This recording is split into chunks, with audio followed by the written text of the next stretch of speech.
झालं का रे तुझ्या बंगल्याचं काम? जवळजवळ होत आलंय, आता फक्त फायनल फिनिशिंग बाकी. अरे तुला एक विचारायचं राहिलं, तू उंबरा बसवलास का? उंबरा त्याविषयी मला एवढं माहीत नाही, आपण फ्लोमध्ये होऊन जाईल. तसं करू नकोस.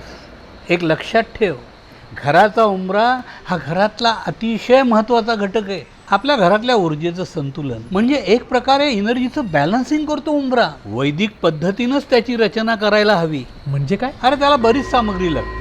तू नाथ वास्तू यांना संपर्क कर. नाथ वास्तू शास्त्रशुद्ध वैदिक पद्धतीने योग्य ती सामग्री वापरून घराचा उंबरा लावून देतात. घराचं बांधकाम चालू असेल तर किंवा घर पूर्ण झालं असेल तरी सुद्धा वैदिक पद्धतीने उंबऱ्याची रचना करून आपल्या घरामध्ये येणारी सगळी निगेटिव्ह एनर्जी दूर ठेवू शकता. आता यात तुझा खर्च होईल, पण तुला सांगतो, तुझ्या घरामध्ये तुला तो बेनिफिट मिळेल ना, तो प्रचंड असेल. आजच संपर्क साधा. नाथ वास्तू एंटरप्राइजेस. नाथ वास्तू फक्त वास्तुशास्त्राचा सल्ला नव्हे, तर आर्किटेक्चरल प्लॅनिंग करून वास्तूचं परिपूर्ण बांधकाम करून देतात.